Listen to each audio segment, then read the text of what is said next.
Just a couple of guys, a couple of microphones, and a heck of a lot of know. It's Football on the Know with Jim and Joe.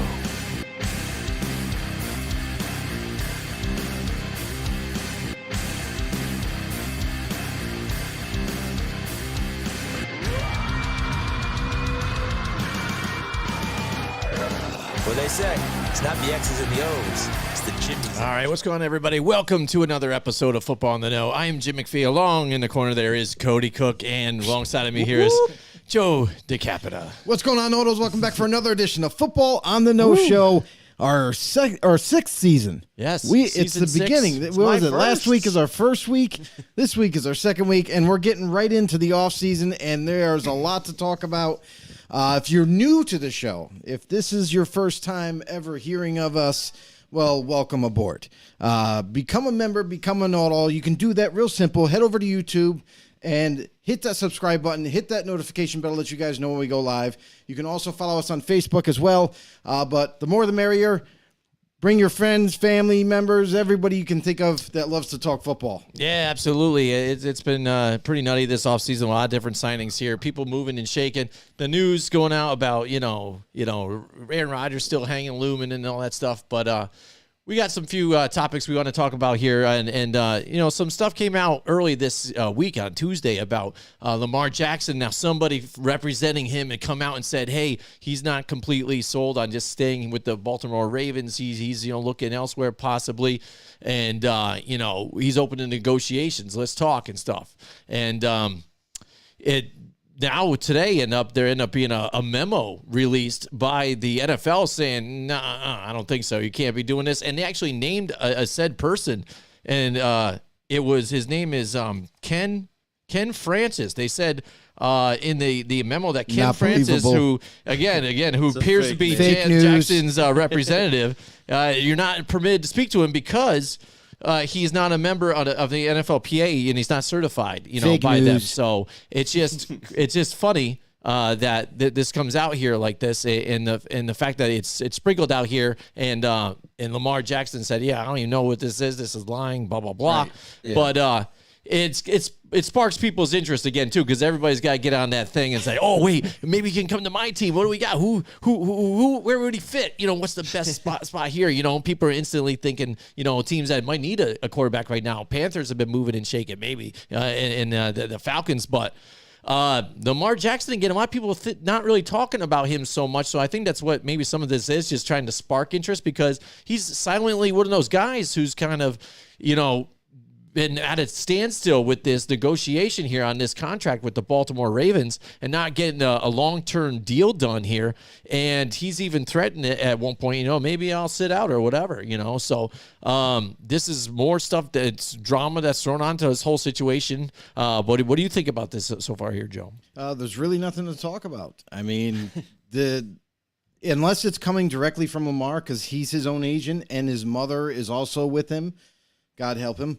But that's it. That's it in a nutshell. So if you don't hear it from one of those two people, nothing is going on with Lamar. Mm-hmm. And I know everybody kind of wants this whole situation to be over with. I know there's Raven fans out there that are like, hey, let's just lock him up, keep him here in Baltimore. But I don't think it's that simple anymore, because we've already seen signs as of late last year where it's almost like he just doesn't feel like being in Baltimore anymore. Yeah. He doesn't want to be there anymore. And part of it could be because Greg Roman, the former offensive coordinator, has now moved on.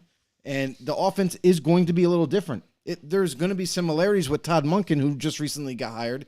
But it's not going to be the same. And maybe that kind of, that stigma about Lamar Jackson is he's just a running quarterback that throws the ball once in a while. Maybe he himself views himself and says, hey, I can be so much more than that. I can be a prototypical starting quarterback in this league, and I have the ability to run if I need to use it. Yeah. So maybe he's almost, in a sense, wants to separate himself from this franchise, from the way this offense is run, and wants to turn the page and go somewhere else and try to reprove himself as a quarterback and only a quarterback. But as far as the whole Lamar Jackson front, there's no news to report. I'm sorry. It's boring. And it is what it is. Until something breaks, until discussions break open with Baltimore, maybe starting to renegotiate. But it sounds to me that Baltimore's taken the stance, and I know a lot of people have already kind of said this, but they've definitely taken a stance where, like, if you can't come down to X number, then we're not talking. There's no reason to waste our breath. This is as far up as we'll go. Maybe we can, come to an agreement close to there, but unless you're willing to come to that offer, come down to that offer, sorry, we're not. Go ahead.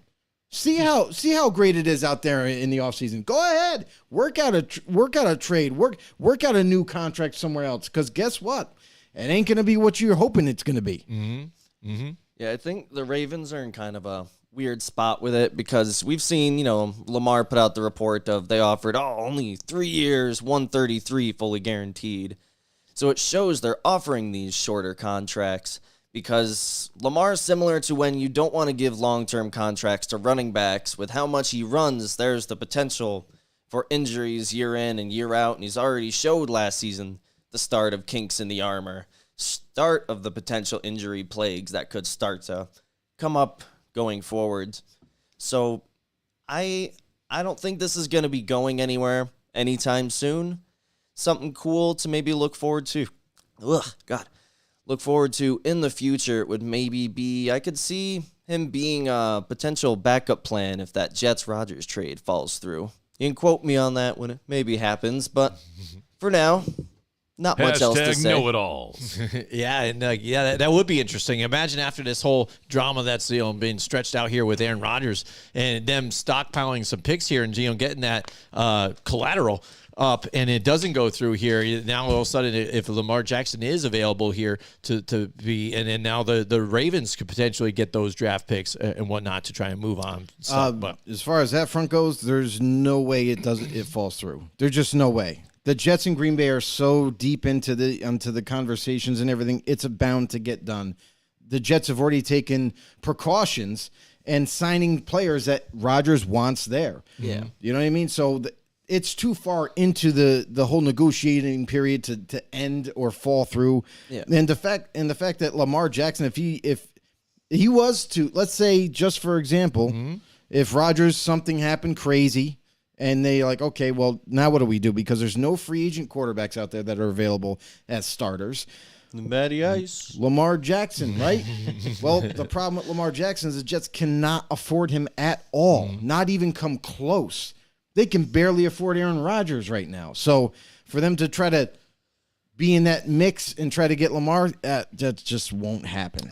yeah, I mean, and that's the thing too, is because when he was when Back it was to being Zach Wilson. brought out the fact about to him Zach in the Wilson. negotiations and what he wanted. He wanted max deal, Deshaun Watson money, and he thought he had a better, especially with Watson played last year. It kind of like for him, he was like, in his defense, he's like, this is what he just got. And I think I performed better this year than he did or whatever. So this is what I think I not get. much of a defense. But, I know, but that's well, he's defending himself even too at this point. So, I mean, that's tough. You know what I mean? When he's trying to do this, You can't- he needs to all right. learn some stuff from Larry Tunsil, I think. Okay. Larry Tunsil knows how to talk. Maybe he should hire him as his representative maybe too to get him a deal, right? It Well, seems to work in that camp. I mean, the thing about that is you're comparing yourself to a guy who hasn't played in basically 2 years and then gets thrown into the mix 16 weeks later. You know what I mean? Like, Yeah. that's kind of insane. So I understand. And that's Yeah, yeah. probably, that could have been some kind of a conversation, but then like, well, hold on, wait a second. Yeah, because even We I heard- understand you get injured, but he's been injured ever since he started. Like his rookie year was his healthiest year. And then every year after that, he's sustained one injury. He's had 5 injuries total in his career, but none of them have been significant, No, like not a major ACL ones. tear or anything like that. They've been grade 2 sprains basically for 5 straight consecutive years. So for what Cody was talking about earlier, is like, oh, he's getting injured more, every single year. He's right. There's a track record there. But on the bright side of it, nothing's serious. Right. It's all just sprains that he just has to let heal, and then he comes back and he's fine. But he's 25 years old now. That's all well and good. Yeah. But when you start to get like closer to your 30s or 30 and beyond, it takes longer to recover, and two, those sprains turn into tears, turn into blown out knees. So maybe that's part of the process that Lamar is thinking about. You know what I mean? Maybe he's thinking about the future and saying, hey, well, if I stay in this kind of offense where they expect me to run the ball, a lot of running and then throwing the ball when we need to, I need to get out of this. Greg Roman left. Why? I don't want to be here anymore. Like Todd Monken, who the hell's that? Yeah. You grabbed a guy, a guy from college, from Georgia, has an NFL experience, but still, to Lamar, he's like, dude, seriously? This guy is gonna be my offensive coordinator now, right? I don't feel comfortable with this. I think we need to figure something out. And maybe that is why you're hearing more now that he's kind of come down from his number. More is still, like in the 200, lower around that range. But now the complaint has been years. He wants more years on his contract. Like Cody talked about, was that everything's been offered has been like a 3-year. I think he's looking for like another, like a 5-year deal from somebody, or at least the Ravens. Right. Yeah. But he showed, you're talking about the minor injury still. And you saw in this playoff run, the last time, even, it was, the season wasn't even over yet. So they were like frolicking into the playoffs easily. And he still didn't come back even for the playoffs and just watched on the sidelines as his teammates are competing. Yeah. And there isn't something at you that says even why not? You give it a rip. You don't try, because this might even be one of our only shots. How many opportunities did people get to make it to the Super Bowl, let alone win? Tom Brady is one of the lucky ones that has been able to do that with the team, the way the organization has been run. But many others have just showed up and sniffed it since. Yeah, and just think about, just playoffs. Just making it to the playoffs is an accomplishment. You know what I mean? So for Lamar to not maybe step up for Baltimore, especially when it became playoff time, and obviously we don't know, the details, the finer details. Maybe he was still hurt, but maybe he wasn't. We're all guessing at this point. How hurt was he? Was he close to coming back and he just chose to sit out anyway? And hope maybe they get past the first round. Yeah, we're never going to really know that. But at the same point in time, we know is that he was injured. That's why he wasn't playing. So unfortunately, we're right back to the whole long-term, short-term contract deals. I think there's a reason why Baltimore offered him a short-term deal, is because they want an out at some point. Yeah. They don't want to invest. And here's the thing is, if Lamar's saying, I want guaranteed money, fully guaranteed contract, just like Deshaun Watson, not going to happen anymore. You know how much heat the Cleveland Browns got into with NFL owners? They got in so much heat that owners are like turning against Haslam, the owner of the Browns, and they're not going to do him any favors from now on. Yeah. They're like, listen, dude, buddy, you just screwed all of us over with this kind of a contract to a quarterback. Fully guaranteed money? No, that does not happen in this sport, because the sport itself, there's a short lifespan for any position that you're in. Obviously some are a little bit longer than others, but in the end of it all, that contract will never happen again. Deshaun Watson, that was the last time it's going to happen. It won't happen again. So for Lamar saying, I think I'm as good as Deshaun, I think I should get a fully guaranteed contract, it won't happen. And it doesn't even matter if it's with Baltimore or if he decides to work out something with another team. It's not going to be there. So you see right now, because the reason why we're having no news at all from Lamar and his camp is because he's stuck. He's not willing. He's not willing to realize that, hey, maybe I'm not going to get a fully guaranteed contract. Maybe I should think about my future and just take 3 to 4 years and not think 6 to 7, because that ship has sailed. And you've noticed in free agency that even with the free agents that are available now or in the beginning of the beginning of free agency, that a lot of players are just signing 1-year deals, are signing 2 to 3 year deals. That's it. There's nobody signing these 6-year deals anymore, these very long-term deals, because teams, I think, have gotten smarter to the point where okay, well, if we're going to give you this much money, we're going to only do it for 3 years. Yep. We want you to prove to us that you're a good fit for our team, that you're going to excel with this contract for us and be productive. Because if not, 2 or 3 years later, we're good. Bye, see ya. We'll go get someone else that can do the job. So that's what you're starting to see now more in free agency than ever. Is you're seeing a lot of these short-term deals, and a lot of really good players are still available now, and really good players got signed to short-term deals. Yeah. In regards to him not being willing to play through that injury, we saw in the playoffs, even just last season, with Mahomes getting almost like juiced up before the game so that he could play through his injuries, struggling, limping off the field and all that. And that's the guy that's getting the really long deal, the money he wants, and winning big games for his team. Lamar hasn't won those big games. He hasn't showed the passion to be, I'm the team guy. I'll go in and I'll fight no matter what the situation. I'll give it my best shot. But I think it was almost maybe more of a business move for him. Like, I don't want to go in and maybe hurt myself more. Or I don't want to showcase that I'm maybe not the best passer from the pocket or anything when I'm limited. Just something like that to think about. And we actually got our first, I can't talk tonight. First comment that came in from Paul Matty. Said, greetings from Playa Linda Beach, Florida. What's going on, Paul? Welcome to the show. All We right. also got Jordan, I guess, is watching. Brian Grimes is watching. We got some viewers All right, out there. wow. Go ahead, drop a comment down below. Let us know you're here. Yeah, throw any questions out, any opinions that you have about what we're talking about. Feel free to do so. Yeah, absolutely. Don't forget also to hit the like button, absolutely, too, on the video. Share, like the video. Make sure you subscribe. That's Make sure you key. subscribe, too, as well. But, yeah, anybody on Facebook, too, as well. You can't subscribe, join our Facebook group. So, yeah, I mean, it's pretty interesting there We'll see what happens. But ultimately, it's going to come down to the time where he's got to sign the franchise tag or not, and then we'll see then and see where if he puts his money where his mouth is. There is a in that deadline whole for that. situation. Yeah, there is a deadline. So I mean, he's got to do it. So, talking about one guy also that might have ruined. Contracts for everybody and pissed off owners, stuff like that. Let's talk about the Zeke Elliott situation here quick. With Zeke, he reveals his top 3 destinations now, with being the Jets, the Eagles, and the Bengals here. And like anybody really cares though, because again, but this is a guy who has ruined it now for some of these free agent running backs now trying to get signed to some teams. I've seen some of these guys out here just, again, like you said, even sign them out of these short-term deals here, trying to get whatever they can here.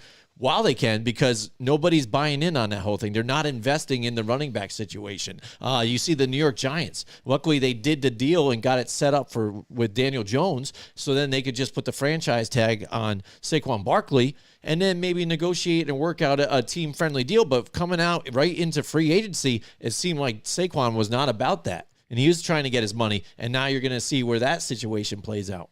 Yeah, and the other thing, too, is running backs, we already knew for years they haven't been making the big money anymore. Average money for a good running back or starting caliber running back is about $5 million on average is what they get paid a year. Obviously, incentives and all that kind of stuff, guaranteed money, that fluctuates the contract. But you think of Austin Eckler, too. Austin Eckler says, I'm making $6 million this year. Yeah. It's my last year of my contract. I need to get paid more.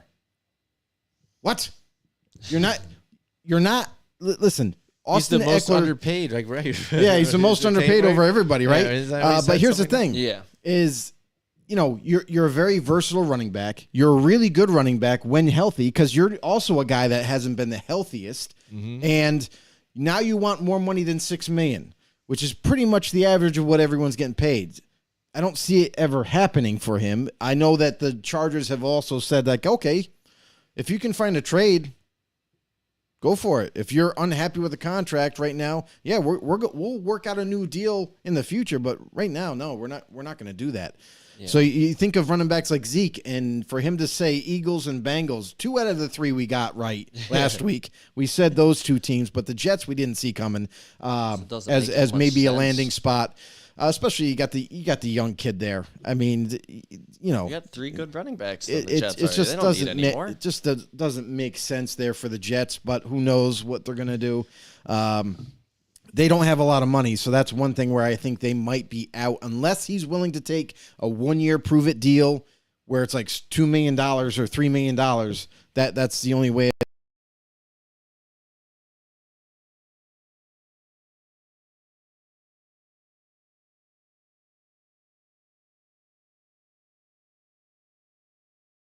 Like, I don't think, and one other thing I wanted to say is that for Zeke, he's not ruining anything for running backs. I don't think he's ruining anything for running backs because running backs are signing anyway. Ernest Johnson is the most recent signing, signed for a 1-year, $5 million deal. That, like, there's other running backs that, to be honest, might have a better upside than a Zeke. Yeah. Zeke, we already know what he is. You know, he's a power back. You know, and power back who can block. Everybody was enamored with him when he first burst on the scene, you know, early in his career. But now they're like, hey, you know what? We could find other guys like Tony Pollard. Cowboys found Tony Pollard out of nowhere. You know what I mean? And now Zeke is expendable. So for Zeke to go to another team, I don't think he's going to cash in as much as he thinks he is. Right. I think any team that does take him, whether it will be the Eagles or the Bengals, they're going to be like, okay, yeah, sure, come help us out. But $4 million, 1-year deal. What do you think? Yep. Yeah, and even the Cowboys here going with Ronald Jones now, you know, as the other type of back, rotation to be the opposite of Tony Pollard. That they're fine with that, you know what I mean, for what the production that they were getting out of Zeke Elliott before. And this list is kind of funny. It's almost like when dudes had that conversation about some of these celebrity girls that I'd hit that or something like that. You're kind of like, yeah, dude, but like if you ever had the chance to, you know what I mean? Yeah. And this is kind of like what Zeke is kind of talking about, like almost. He's like, out of my selection, that I would like to be with, I would choose these guys. And they're like, dude, they're not even looking at you. You know what I mean? They don't even want you. Like, okay, thanks. But, it's not like you've been in conversations with them. You know what I mean? And Cody and I were talking about this. And the Jets, only if they're already locked in Aaron Rodgers, said, yeah, maybe for a run, but we don't really need you. Again, like you said, you got 2 young running backs there too. So it'll work out fine for them. But the Eagles, again, they were willing to walk away from like a Miles Sanders and stuff and still stick with the running backs that they have and even, add somebody There's to a plan for that. There's a reason why. Picked up Rashad Penny. Yeah, and Rashad Penny, things like that. So, the only close thing is like maybe the Bengals, if in case Joe Mixon gets injured or something like that, because he had a little bit of that last year. He's got a court appearance he has to make, so he might miss some time as well. So I mean, if all of them, that would be probably the best fit, if quote unquote fit. Yeah, I think that makes a lot of sense because not many people even know the name of the backup for the Bengals. I believe right now it's Travion Williams would be the guy. I don't think that's what they're going to end up going with. I assume Zeke isn't looking for much money with the teams that he listed because it just looks like, hey, I want these 2 teams that could compete for a Super Bowl and this team who's picking up guys to go for a Super Bowl. Those are my top teams. So it's like, it seems like he wants to go for the rings. He's not going for the money anymore. He's like, been there, done that. It didn't really work out. I'm done getting fed the money. You don't need to feed me with that anymore. Feed me some rings. Yeah, feed him. And some here's the rings other like thing Sonic. too is like he handpicks the Eagles and Bengals because obviously they're the winning. Yeah, they're the thoroughbreds. They've been there. You know what I mean? They're the thoroughbreds. They're the sexy team to go to. But at the same time, like there's a plan in place. There's a reason why the Eagles moved on from Miles Sanders. Yeah. And they are taking quality visits from other running backs. Bijan Johnson, who's rated the number 1 running back coming out, who is seen as like a you can't miss type of a pick at that position. That's a guy that they could easily grab, for where they're picking. Same thing with the Bengals. If the Bengals view Joe Mixon to get into that much trouble, why would they sign an older Zeke when they can just draft or sign an undrafted free agent that has potential and insert him into the lineup and in the rotation? So I think for Zeke, I think this is just his pipe dream. Where he wants to go. Yeah, probably. But in reality, those teams that he would like to go to, they don't need him. Right. Yeah, exactly. That's the thing. Yeah, kind of trying to drum up his own news. Mm-hmm. Joe, I found this article. I thought it'd be kind of funny to bring it up to you because, again, you being the Vegas Raiders fan and stuff. But I just found out recently that fake news. Yeah, I know. But check this out. Jimmy Garoppolo. offered free sex, Isn't that hilarious? That's true, actually. I know, but they offered free sex. Apparently, Caitlin Bell and Alice Little of the Chicken Ranch brothel, are enamored by his good looks and everything, and they're so excited that he's there and the potential because, he was, I think they've quoted saying, hey, he brought the 49ers to the Super Bowl. With now the Super Bowl coming up, it's going to be in Vegas. How great would it be? And oh my goodness, and he needs to be treated like, like a king here, and this is what they need to do. But not only just by them, but also Sherry's Ranch also invited him and even some of the other players to the dominoes a VIP are falling now, aren't they? Experience. The dominoes are falling. Isn't it messed up? Like you didn't get this with Derek Carr. Is it just that he doesn't have the attractive factor? Well, he was married and a very religious man, so they were like, we're not going to try. We're not going to. Or anybody else even too. But with Jimmy G, the Jimmy G thing, isn't that hilarious? The funny thing is, like, now we'll finally find out if he's gay or not, because. Now we'll see if is he going to actually go to the ranches? Is he actually going to go participate? Because if he does, then okay, we got it now. We know. If not, jury's still out. And what I think is hilarious too is that the fact that he and again, a few years ago, it was seen out with an adult film star, too. So I think people are trying to link things together on that whole situation. But I think it's funny, the fact that now, he's the quarterback of the Vegas Raiders, that this is what comes out here and somebody actually only in does Vegas. This type of stuff, That's right? absurd. Only in Vegas. It is funny what happens. What happens in Vegas should stay in Vegas. So will we find out if he ever takes him up on this deal? We won't know, I guess, right? You're talking about I'm sure there's going to be like the paparazzi after him. You know what I mean? How does that even work, though? Look, there's a picture of him walking in. If Robert Kraft and even Deshaun Watson in trouble and stuff for some of the things that they, were accused of doing, in these other places, massage parlors. I mean, I know it's legal in Vegas and stuff like that, but what if Jimmy G's just like, he's just walking into the stadium. Yeah. They show him listening to their Beats headphones, we're walking in by himself. He's just got these two ladies with him. Right. Like, I'm here, guys. That's it. That's what's up. Absolutely. So, let us know, you guys, what's going on, in the comments, too. If there's anything else you guys want to talk about here with the free agency and stuff. Oh, we got a few out here. Who else we got here? We got Mike Tackett's in the house. What's up, Mike? He says Zeke wants old Zeke production money. If he takes new Zeke money, he'll be signed and utilized as a third down running back who can be a dual threat running back. Pretty sure dual threat means third down running back who can be a dual threat. All right. So he has potential to be a dual threat. That's what he's saying. He's a third stringer all day long, and Mike but has potential to be a that's what he's got to come to realization. But maybe he's come down to earth now. Maybe maybe he'll go meet up with Jimmy G and we'll try and prove the both factors at the same time. There it is. Maybe. If Zeke now is gay too, because it's like Mike Dackins, they've got the gay burlesque places in Vegas too, right? Asking for a friend. So there you go. We'll find out.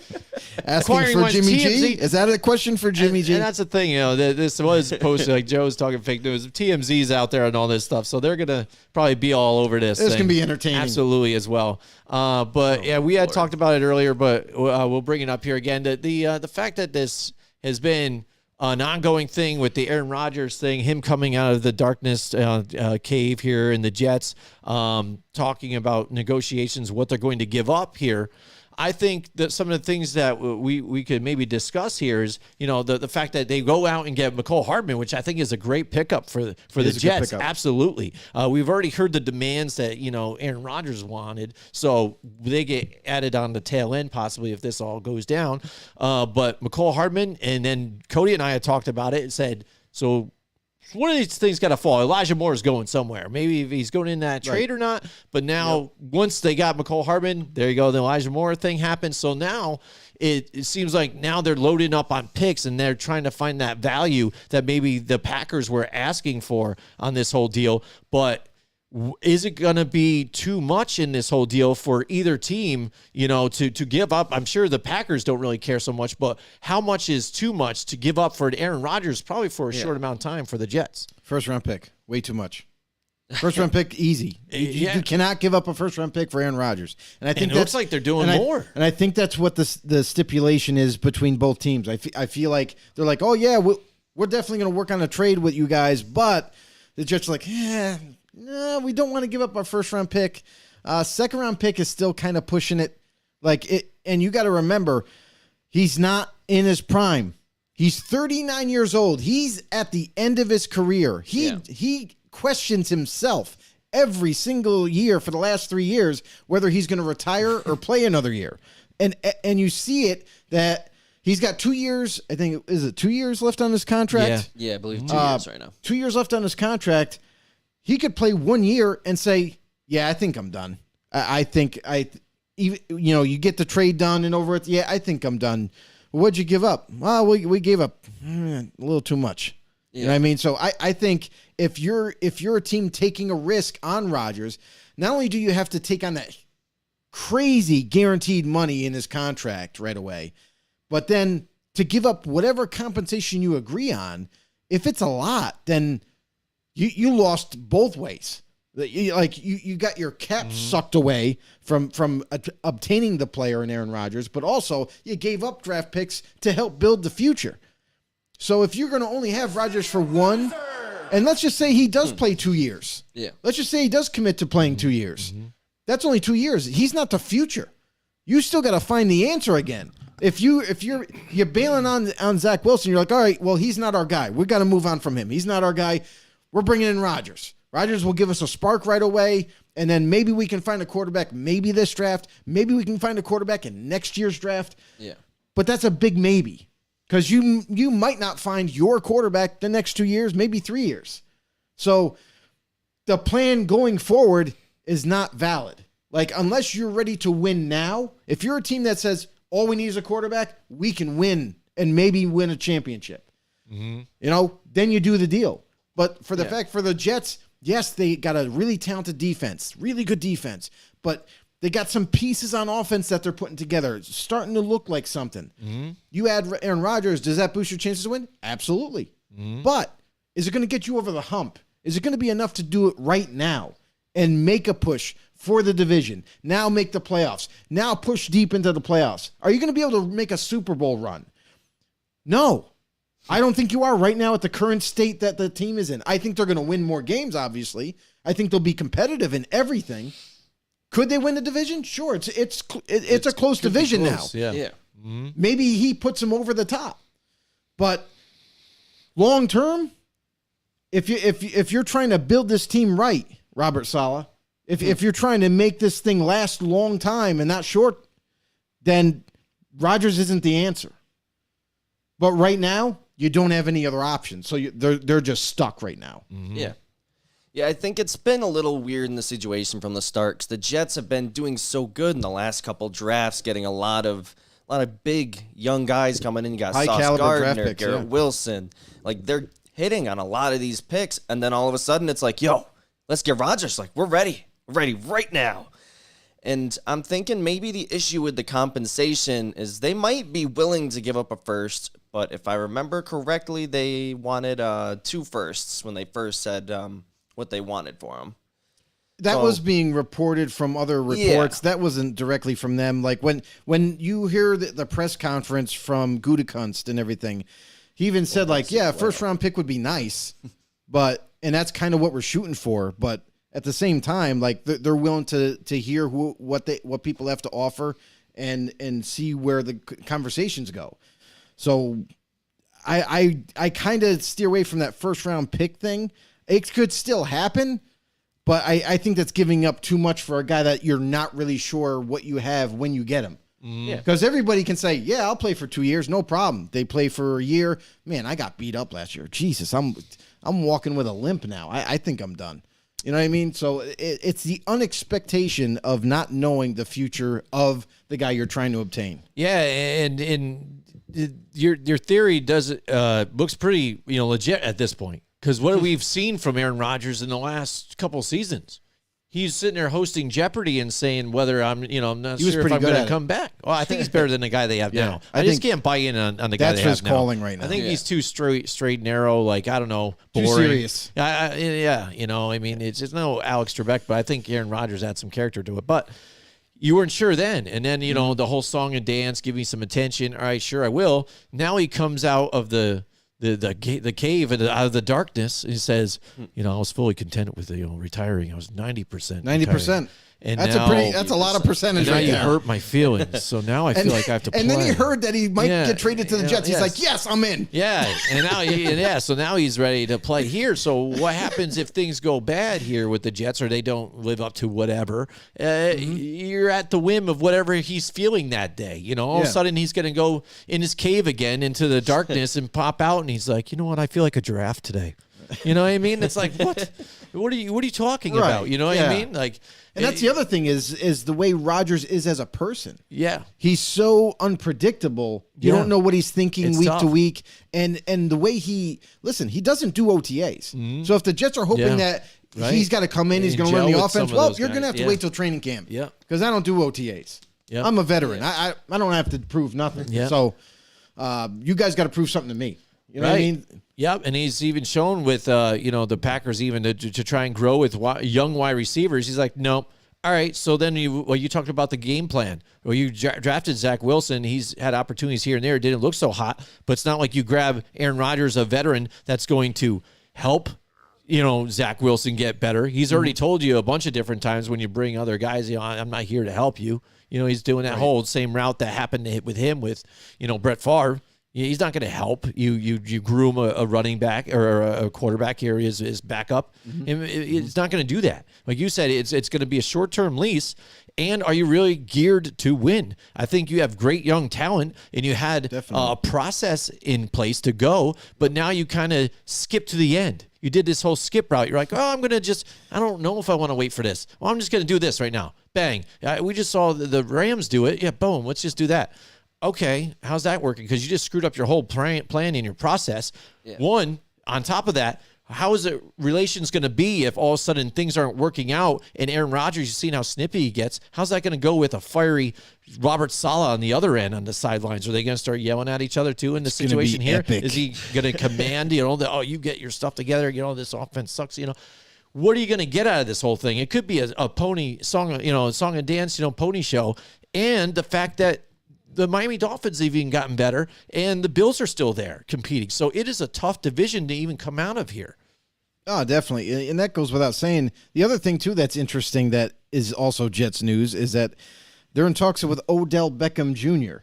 And I wonder if Rodgers signed off on this on the kind list. of move He was on the list.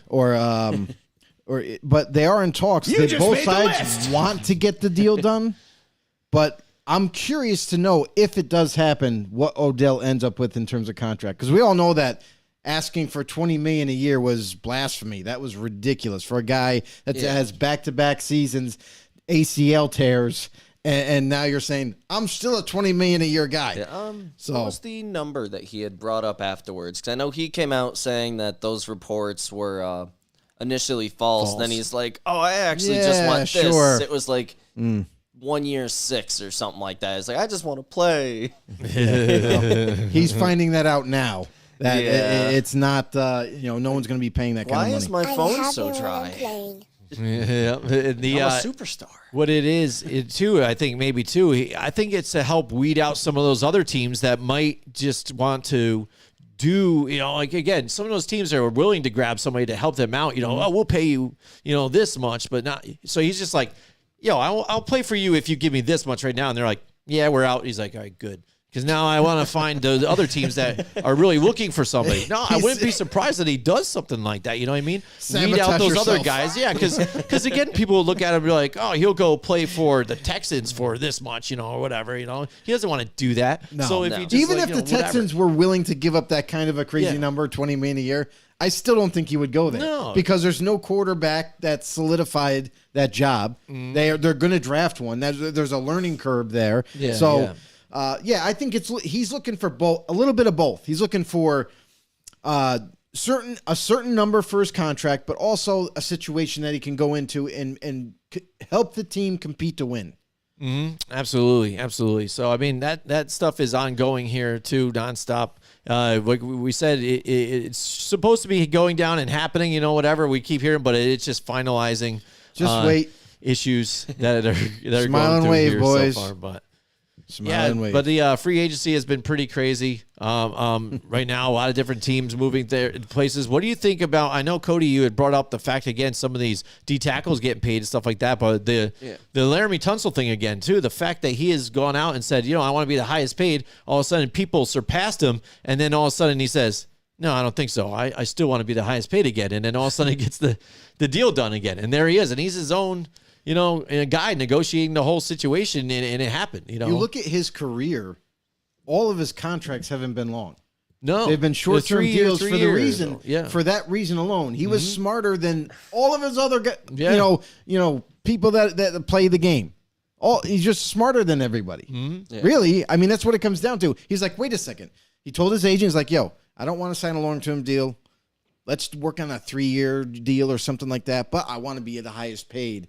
In terms of a tackle. Yeah. And when that deal comes up, I'm still young enough to command a lot of money again. And that's really what the whole, process was, is for him. He's like, at the end of this deal, I'll be this age, still in my prime. At the end, still in my prime, make another big deal. So he's been very, very smart with how he approaches, contracts. Mm-hmm. Mm-hmm. It's true. Absolutely. We got Brandon DeCapita in the house with us. No, it's Brandon D'Angelo. Right? Oh, it's Brandon D'Angelo. Oh, whoops, Can't sorry. read. Sorry, I can't read. Well, I see the D, so I imagine automatically you just jump to maybe it's your brother, but it's Brando's here. He goes, it's a brother from another mother. It is. There you go. What's going on, Brandon? Drafted a tackle. Me and Joe were talking the other day about us needing one. Hope he's good. So he's a Raiders fan? No, he's a Saints fan. He's a Saints fan. If you remember, I told you I'm watching the Saints this year. That's right. He is a Saints fan. That's right. There's no point in being a Raiders fan this year. What D tackle did they just pick up? I can't remember. I can't remember either. That's your job. Yeah, you look it up. Right? Yeah, Cody, you gotta be the Cody, you gotta be more professional about this. You can't spew things out in the mic and then say, "Sorry, I gave you an that's your opportunity. job." I read the line for OG you." know-it-all. He's like, "Oh yeah, that's right. You gotta do that one." So. Yeah, I'll look. Hashtag know-it-alls. Yeah, so I mean, again, Joe, you have been able to maybe start digging and diving and looking at some of the tape and a little bit, doing your scouting on some of these guys out here. Bit. Anybody out there piqued your interest so far? Any of these guys out there? I know they're doing pro days and stuff for quarterbacks. People checking them out and stuff. And that's like the biggest thing right now is because you had Ohio State's pro day, and then the very next day you had Alabama's pro day. And the funny thing is some of the teams meeting with these quarterbacks. It was hilarious. I saw a small clip of the Carolina Panthers with Frank Reich and then Josh McCown as the quarterback's coach, being introduced to C.J. Stroud. Mm-hmm. And I've never seen Frank Reich smile so much. Like, it was kind of funny. Josh McCown was also like, he's like, hey, he just couldn't take his hands off him. He's like, yeah, this is the guy. You know what I mean? This is the guy I like. But then in Alabama's pro day, the Panthers and their brass, they were there too, and they met up with Bryce Young and took him to dinner.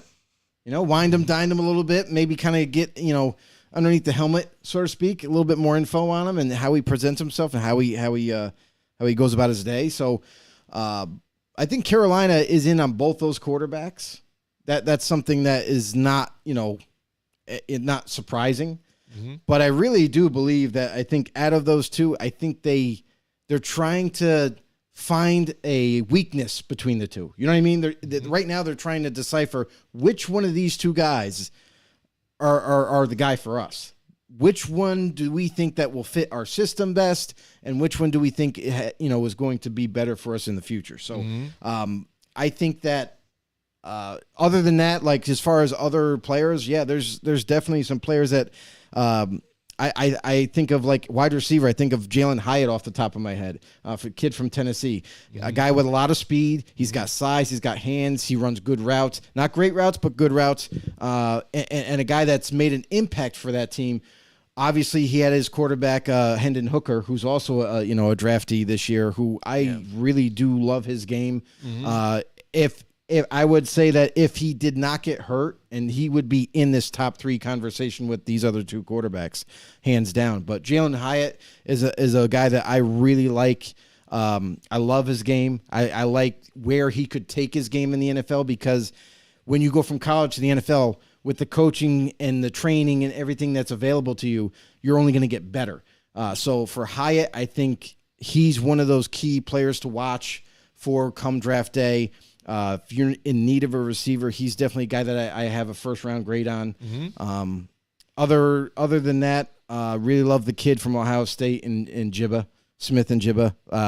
Guys doesn't have blazing speed, but he's already been known to not have blazing speed. Yeah. He has average speed. He runs about 4.5. He ran a good 40 at his pro day. Yeah.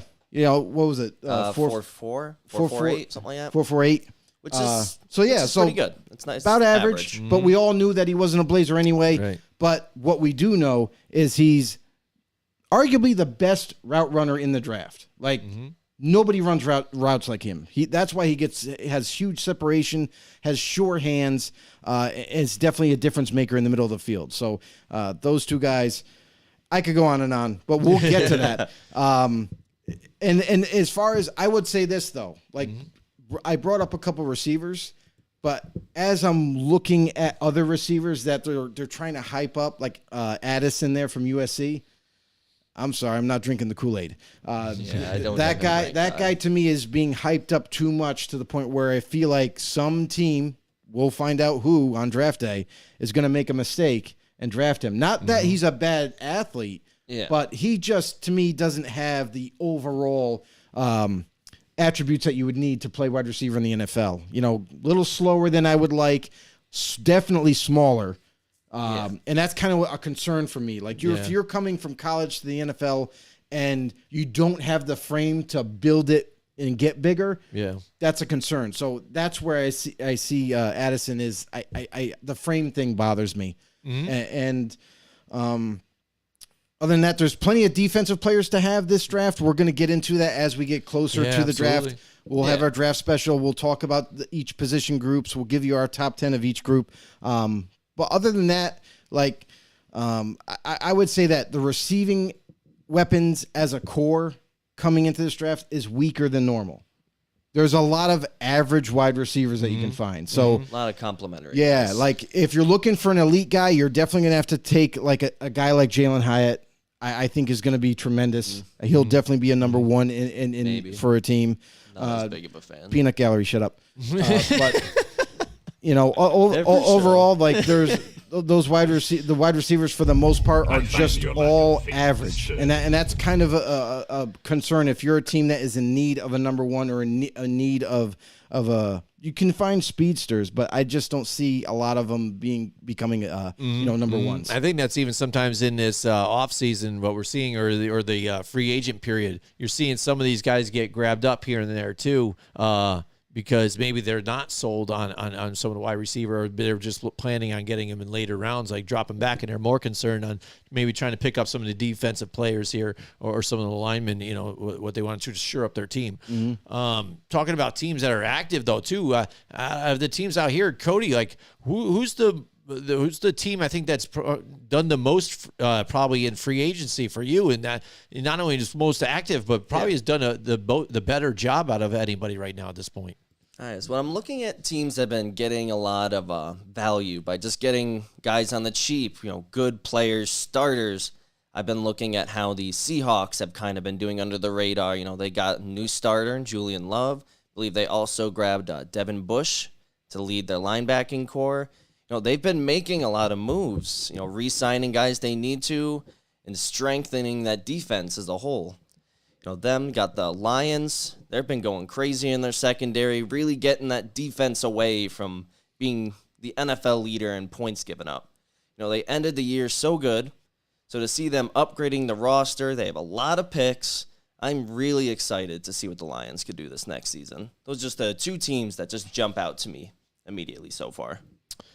Yeah, absolutely, and very active. I think the Bears have been very active with everything too, and what they're trying to do. Yep. I mean, potentially with that division the way it's been, they could turn this thing around really quickly, especially when there's a big question mark. We didn't talk about it when we were talking Jets and Packers, but what's the outcome with the Packers this season here? Cody and I had talked about it off camera about it seemed like their defense was decent here too, and still they're always that contender for that division and playoffs and even for the Super Bowl. But now when you reset from an Aaron Rodgers situation here, and now you're going to go in on Love, and you've got these draft picks, how well are you going to do this season, especially when Chicago's loading up right now? They've got picks, they've got talent over there too as well to help out for Justin Fields too. And Minnesota is still kind of just lingering there, but watch out, because you got the Lions too on top of this. Like Cody just talked about, this is a loaded, division here, and we might just blink and Green Bay could be at the bottom. We're not sure.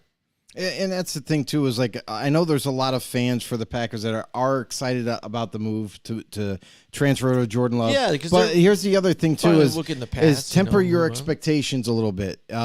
I think that Jordan Love has definitely gotten better since he entered the league. He sat, and that's kind of like, the profile for the Packers. That's what they do with quarterbacks. They let them sit for a couple years, maybe 3 years, and then they kind of bring them in, and that's usually at the tail end of the former quarterback that is ousted. They get to come in and start. So for Love, it's kind of the same thing we saw with Brett Favre and Rodgers. They drafted Rodgers. He sat behind Favre for a few years, and then it came time to make the switch. Packers, they're doing the same thing again with Love. Yes, we saw some flashes, some highlights a little bit on the little bit of time that he got to play last year, but temper your expectations because he's not Aaron Rodgers right now. I don't think he'll ever be Aaron Rodgers, but the one thing that you can hope for as a Packers fan is he's just a solid quarterback that doesn't make too many mistakes. And that's going to help your team out going forward. So I know that the Packers for many, many years have been spoiled in that department. They've had the likes of a Hall of Famer and Brett Favre, and now Rodgers there for a long amount of time. So they could be excited. That's fine. But let's wait and see what he can do this upcoming season where he does actually get the torch passed to him. And now it's on him. Now he's got to work with a second-year Romeo Doubs. He's got to work with a second-year Christian Watson. He's got to work with whoever else they add to. Yeah, they need a lot more help in that receiver. So, and that's the thing. Like, I like the Packers. I like where they're headed. They do have some nice pieces still. But moving on from Rodgers, it's going to be a tall order to overcome. True. Yeah, so I mean, bringing up teams that have really been active in free agency, who do you think has made probably the biggest impact too, as well, to help their team in just a limited amount of time, just in free agency so far? I don't know. Honestly, like this is one of the free agencies, as crazy as it's been. It's always been the Bears right now. Yeah, the Bears are in the lead by a mile, and that's because they had a lot of money to spend, but also they've been very smart with the way they've been. They manipulated the draft already with getting a lot more draft capital than they already had. Yeah. So they're going to be able to make a huge splash in the draft, whether they want to move up or move down and collect more picks. They have that freedom now where they can definitely do whatever they want and get the guys that they are keying on. And then free agency, they bolstered their team, and with the trade with Carolina to get DJ Moore. That started it all. Now you have a legitimate number one. There's no question there. Like now you have DJ Moore, and you have the other guys that you have available with Chase Claypool and what have you. Those guys they're not number ones. They're twos and threes. Right. So now they go back to what they're supposed to be doing, their roles that they sit in, and I think that's what's going to help make this offense better. And we still have the draft to come around. You know what I mean? This draft is going to be crazy with talent, especially with offensive line. The offensive line is deep. The linebackers are deep. The defense is deep. It's crazy. So I can't wait until we get to dive into that a little bit more. But yeah, for me, it's the Bears hands down. Like we've seen good signings from time to time, like the Lions. They've made a few good signings, that kind of like no one's really talking about them, kind of like during the season. Yeah. And they're just like, hey, that's a smart move. Hey, that's another good signing. So let's see where these teams end up. But one team that I would say that I'm a little disappointed in is the Cardinals. Cardinals is a team that just hasn't made a lot of moves, hardly at all. They've been silent. And they have $25 million in cap space right now. Like, why aren't you utilizing it like other teams that have money still? And there's other good players that you could bring in, maybe just a 1-year deal. You're bringing a veteran who already knows how to play, who plays at a good level. You bring him in for just 1 year, and it helps your team to build later on, the following year. So there's teams that are like that just aren't doing enough, I feel like, and falling short of expectations for a lot of fans. Right, yeah, and that's going to make fans frustrated too if they're sitting there like, what is my team doing? They're not doing anything. Like, what's going on? You know what I mean? Again, because you're seeing some of these other things go on, and when you have a team like the Bears right there, number one, and you knew you had to give up a lot to take that spot. Oh, yeah. But what even Carolina gave them too was ridiculous because I think the picks were enough, but then to give you DJ Moore on top of it, I'm like, holy crap, dude. I mean, there it is. And like, it just lines them up, and it shows you right there that they were ready to move on, and that none of these quarterbacks here in this draft really are, on their mind. So you knew they weren't going quarterback because of what you even saw in the last couple of weeks with Justin Fields and what he was able to do when it seemed like they're ready just to do a fire sale and move on and say, screw this, here we go, reset button. Now it looks like they're in that, not a reset, but a retool. And like, now we're making a push just within a bad season, turning it right back around from worst, not the first, but make production, and do something. Definitely. You look at Roquan Smith, they moved on from him, which was, to be honest, that was a little bit of a shock to me. But again, I think that the newer regime that's there, I think they had an idea like, hey, we're not going to overpay for players. Yeah. Going forward, we're going to be smart about our money. Yep. So to pay Roquan Smith the millions of dollars that he wanted, they were like, well, we're not willing to meet that. So let's move on from him, get some draft capital. And the same thing with Robert Quinn. They moved Robert Quinn out too, a guy that is aging and is at the end of his career, still productive. But they're like, hey, we don't want to spend the money on him either anymore. So let's move on from him. So the Bears have done they've been smart in their decision making thus far. They've done a good job in free agency. And moving on from high-priced players. So let's see what they can do going forward. They're still not done yet. They got $38 million under the cap. There's still plenty of guys if they want or feel like they need to. They can go after easily. And then the draft is going to be crazy for Chicago fans. Brando's answer his question, I think it was Nathan Shepard here. They just grabbed him. He was with the Jets for a while here. And now he's here with the Saints. He's turning 30, I think, coming up here too. So he's older. He's been in the league for a while, but more like a style D-tackle type of run stopper, I think, here for them. So nothing going to make a huge impact for him, but a solid player. Paul Matty just announced he's back. Paul Matty's back, everybody. Holy moly, he is back. Legend. Wait for it. Dairy. Yeah, Paul, we were just talking about like free agency and what we think that what teams we in our minds think that are doing a really good job in free agency, and then some of the teams are just kind of falling short. Yeah, like I know my team, the Raiders. I think they're going for #1 pick next year. Yeah, it looks like it. Again, it's one of those things that's why people scratch their heads on some of these former Patriots coaches because the things that they do, you're kind of like, let's just get rid of everybody here and let's just get all former Patriots. I know this guy. There's really only. Just get my neighbor over here. There's only 2 former Patriots that are actually good head coaches. Yeah, right. Brian Flores and then Tennessee Titan. Yeah, Mike Vrabel. Yeah. He's probably learned the most from him. And like I said to Cody, I think I've probably said it on the show, is he took the most important thing from Bill Belichick, what he learned from Bill. Not the fact that be stern, tell everybody to do their job, doing this. He actually studied the rule books, I think, from top to bottom and tried to really work on strategy against teams. What do I have to do to strategize to get my best way to win this game and inspire my players at the same time and get the most out of some of these guys that you might not have, expected to do well. I mean, you do have, Derrick Henry there, obviously, but who expected to see when they grabbed Ryan Tannehill to do what he kind of did for this team, though? You know what I mean? And I think that's got to be partially a part of the head coach and get him to inspire him to win, And it's great that you do have a good running back like that and stuff, but Ryan Tannehill also put up great numbers with a receiving core that wasn't really lighting it up. Exactly. You know what I'm saying?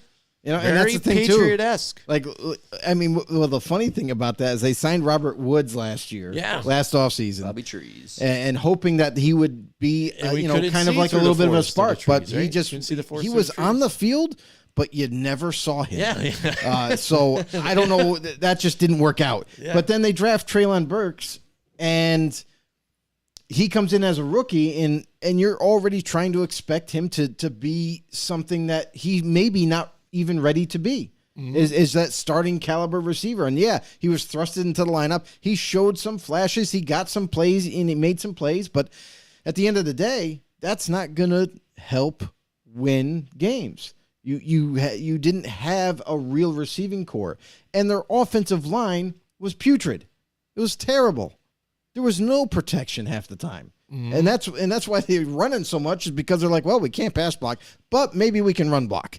And Derrick Henry can bowl down everybody. So that team going forward, they really, really need to work on that offensive line desperately. They need weapons, for crying out loud. Help out the quarterback a little bit, please. And hopefully, maybe the tight end, I forgot how to say his name, the rookie from last year. Do you remember, Cody? It was like Chig. Oh, gosh. Something. Oh, yeah. Look at me for pronunciations. I'll butcher them every time. Yeah, he will. Anyways, we'll do it. But Paul Matty he's interested about his Bucs, and he says he likes the Baker Mayfield going to the Buccaneers. Yeah, just everyone's got to wear helmets on the sideline because he's going around headbutting everybody. He is. When did that start? Like, all of a sudden, he thought that was a good idea. That started after the Browns said, "You're not our quarterback." Right? He got so angry, he's like, "I'm headbutting everybody. They're all getting it." That might be what happens when you start eating all that nacho cheese out of the vending machine there over there at the Brown Stadium. That's true. It could be it. Something strange going on. Now he's had to move twice. Well, you got to have something interesting no longer to go with the Bucs, no longer living in the Brown Stadium as his house. Now he's got to get deliveries down in Tampa. Now he's got to change his address. I'm interested to see what happens with that team. It's a quarterback competition. We know that because they have the second year guy there, Kyle Trask. So they're hoping he could win the job. But I don't know. I think Baker Mayfield, he's been around. He's a vet, so he might have, as long as he can get the playbook down. I feel like that's the only advantage Trask has right now. Yeah. But if Baker is able to get the playbook down in like less than 2 weeks, because he does that so well, then apparently, who knows? It'll be a nice quarterback competition in Tampa. Yeah, he said Jim McMahon used to headbutt his linemen after touchdowns. Well, precisely. And you see what's wrong with Jim McMahon right now? Yeah. Like, seriously, bro, that guy is messed up. And we got Chris McGreal in the house with us tonight. He said, "What's going on, Chris? What do you think of how the Browns have been done so far here in free agency?" They're another one of those teams that have done a pretty good job so far of just getting guys to value. Like, they've bolstered their D-line. They went out and they got a backup quarterback, not as big, but depth is huge, especially when your starters just coming back. This will be his first full season back since everything happened. So, we'll see how that ends up going. You got Elijah Moore recently in that trade. They've made some good moves to just make their team stronger as a whole. So I'll be definitely curious to see if maybe they can start performing to maybe their expectations when they went out and signed Watson to this mega deal. Yeah, and they've definitely done a good job. I feel like, especially for the trade, Elijah Moore. I mean, that to me is a phenomenal trade. A guy that's up and coming, a guy that's super young and wants to prove himself. Now you pair him up with Deshaun Watson. He's going to get to prove himself. He's going to get the ball. Listen, Deshaun Watson, yeah, he had a bad year last year and everything, but we kind of expected the rustiness to be there. Yeah. You know what I mean? Now he's played a little bit of football. He started to get a little bit better as they got to the end, but now he's going to have another whole offseason to work with all the receivers, to hit all the OTAs, to do training camp again. And I feel like, week 1 next year, he's going to be a different man. He's going to be more like the Deshaun Watson that we remember in Houston. Yeah, absolutely, and that's the thing. You're moving on. You don't have a Kareem Hunt there anymore, but still, I mean, what you have in your running back is Nick Chubb is amazing, and it was great, and that's a great thing to have here if you're Deshaun Watson here, to be able to just be able to hand it off and have the that all the pressure on you to get it all done here. But like you said, adding another young wide receiver like Elijah Moore on top of it too. It will help bode well for this team, and hopefully they can take a step forward in this division to where, again, I think it's up and down. I'm not sure, what's going to happen with this division, depending on some people and what goes on, even with, Kenny Pickett and what he can do to get better, and even what's going on with the Ravens, and even the Bengals at this point. So here's the thing, and for the Browns, what they've done a tremendous job of adding good talent for holes that they needed. Dalvin Tomlinson comes in to fill in a much need at D tackle. Juwan Thornhill, kind of a guy that kind of got slighted a little bit, but Cleveland recognized his talents and they bring him in. The guy only 27 years old, still in his prime, on a 3-year deal.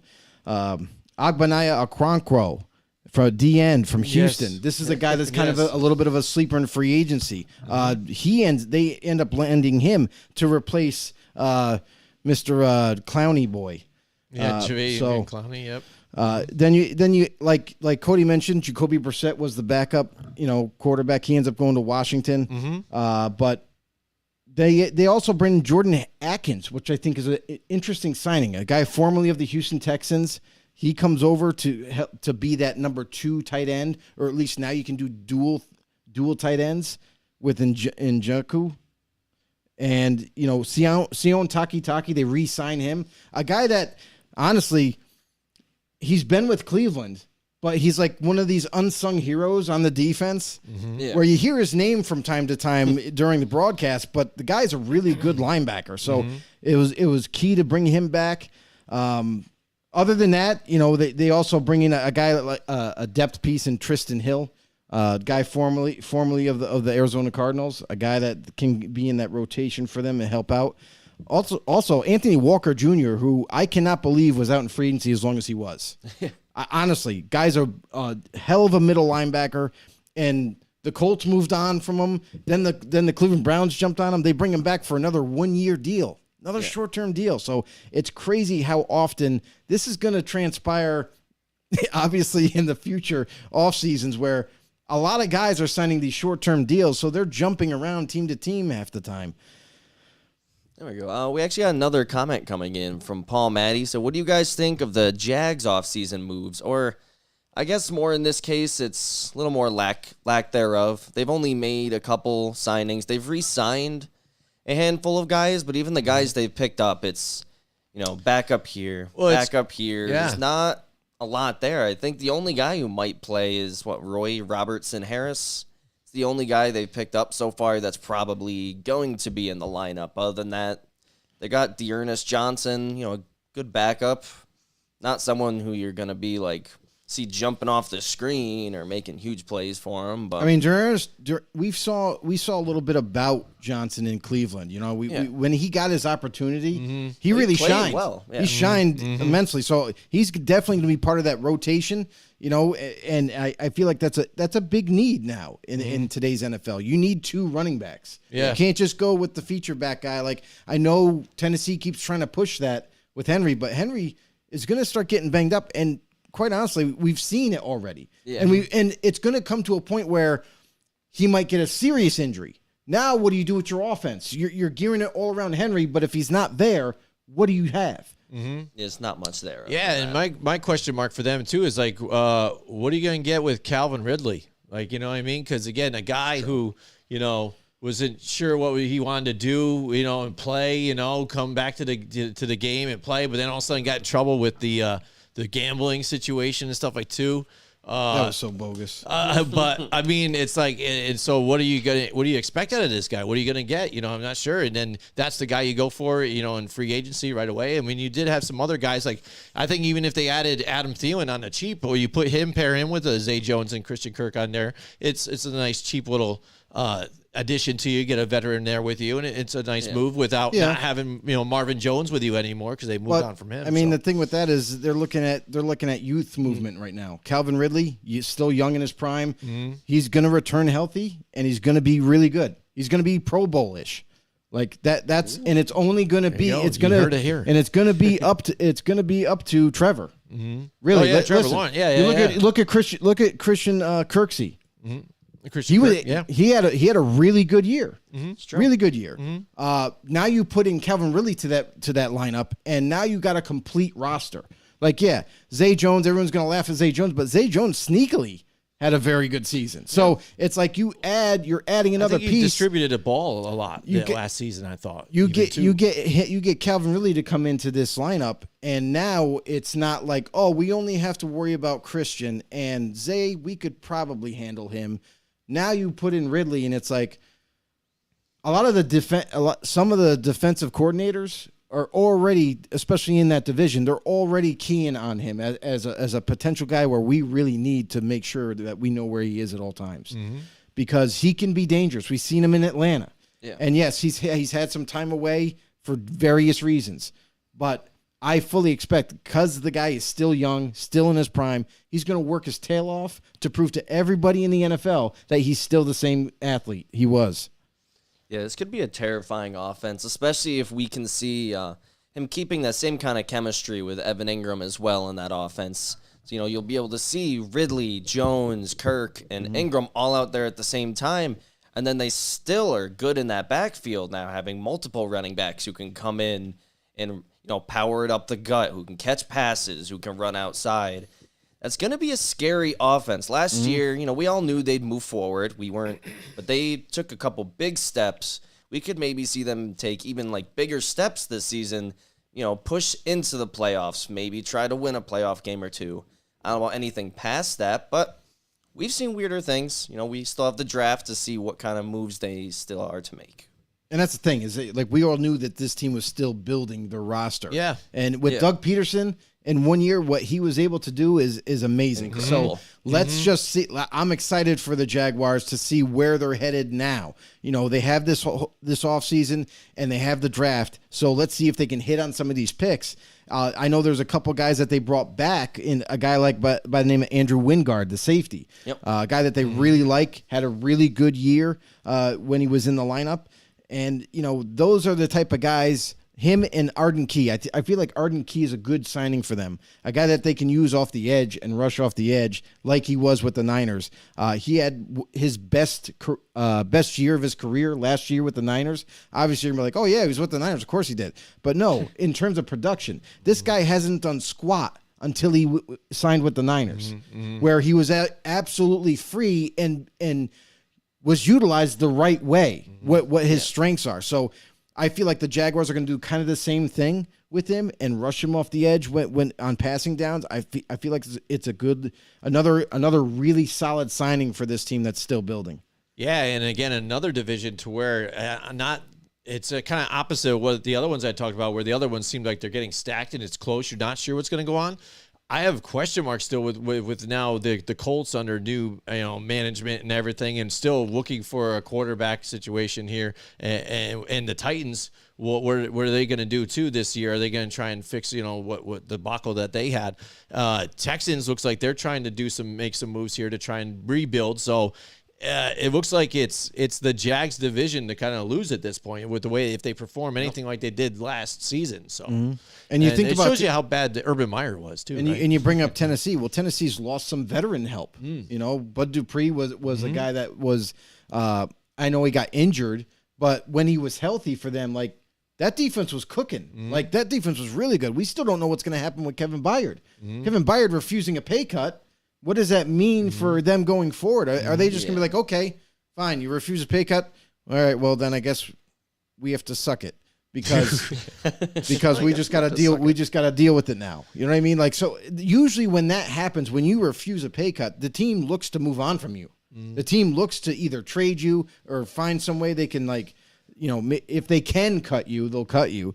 But I'm interested to see what happens there, and if he does move on. Now you have a huge glaring hole at safety. So I feel like Tennessee, like you mentioned, they're on the decline now. It's almost at the point where it's a rebuild because yes, you have Tannehill still, but you don't have any future quarterback to take over because Tannehill ain't going to play forever. So that's got to be part of the thought process, especially coming up into this draft. Is there a guy that we can get? Maybe not in the first, maybe not the second, but is there a guy we can develop in the third round or fourth round to when Ryan does leave, we're okay. But they do have the young kid that they invested a high pick on. and Malik. and Malik he's Willis, got a lot more development to go. Yep. And we've seen this regime that they've had for a long time. Eventually, the owners get tired of just mediocrity. You know what I mean? Yeah. So they might want to move on from the regime that's there, and then everything changes again. So I think the time is ticking for Tennessee to get it done Right. I mean, next if you're couple of talking years. about this, or even like maybe it's now. Maybe again, there is a leash here with Ryan Tannehill this year, and they just say again, we saw a little bit of like Malik Willis. Now we definitely need to know what we have in this guy this year. If things start out poorly for them, Put him how in. fast do they just make the switch? I think it all comes. Obviously, we saw like he has talent. Yeah. You know that. Yeah. The biggest Just problem, decision making on some of the it, biggest problem for him coming in, there was concerns with his accuracy, accuracy sometimes, but it's also about reading the defenses. Yeah. It's also about pre-snap reads and all that. So, it's decisions. It's can he make the better decisions than is he better than last year? Can he improve? The only way you're going to find that out is if you get him in the game. Yeah. So, like you said, if for some reason they're struggling early on and they're like, well, this ain't going like we planned, put the kid in and keep him in. Do not put him in and take him back out after a couple of games because he had a rough day. No. Leave him in there. Let him get his bumps and bruises, and that's only going to make him better going forward. So, I mean, I hope, that's the hope for Tennessee. They're hoping that not only did they hit with him, but also they gotta start planning for the future, because I don't think they've done a good job as a front office. They really haven't done a good job with building this team. Like when they were on top, everyone's like, "Oh, they're pretty amazing. They're good." And then we've seen such a fast decline with this roster and with this team that now it's like now they have gaping holes everywhere. Yeah. And everyone's like, well, what just happened? Well, I don't know. Yeah. We all paid attention to Derek. Derek was the guy. We didn't need to worry about anything else. Yeah. Now it's catching up to them.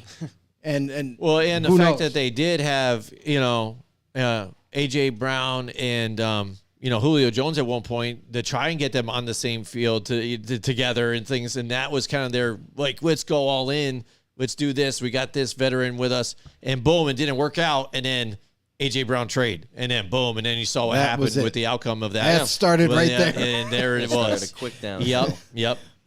And like you say, you didn't see a whole lot of what Treylon Burks could be in this offense. You know what I mean? I mean, he's going hurt to a be a lot. special slot. Yeah.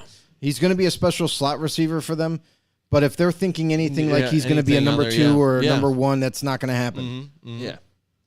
Yeah, I thought last season towards the very end, a little bit of a red flag in terms of, maybe they'll like going with Malik Willis in the future was that, I think it was the last game of the season where it was a win and in game. I'm like, they got to put Malik in. They can really see if this guy can step up when needed. When the pressure's on, are we going to see someone who can make plays or at least show that desire? Kind of like when Heineke went in the playoffs in that one game and just he dove, went all out for that touchdown. You just saw this kid's heart. But no, they turned to Josh Dobbs. He was never going to be their future. It's like, throw him in. Malik won't win this game.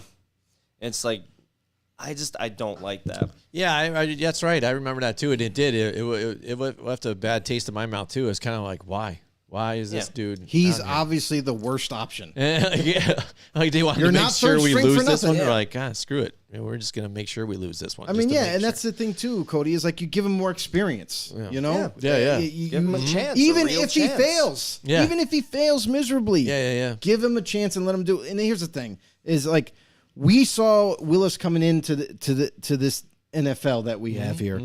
We saw that he's going to need at least 2 years of development, at least. Like he needs to develop.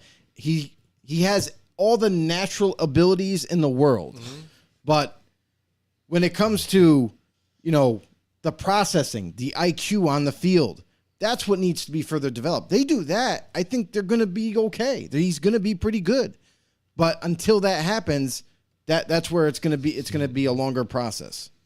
Yeah, we got another comment coming in from Paul Matty. Said the Bucks should get Zeke for a whole $1.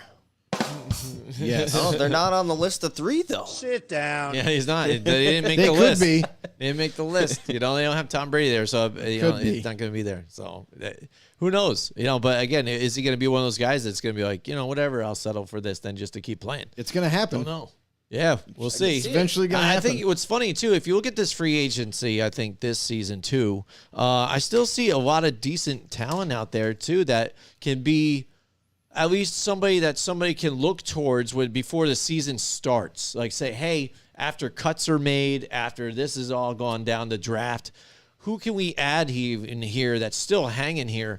That's a veteran that could still just contribute a little bit to this team. And I think there's some of these veteran guys out there a lot, yeah. that's going to be there, but I think they're still going to be there at that point. I don't think they're going to get picked up before the draft in some of these ones. So I think that's going to be an interesting factor to see with some of these guys and where they go and where they get picked up.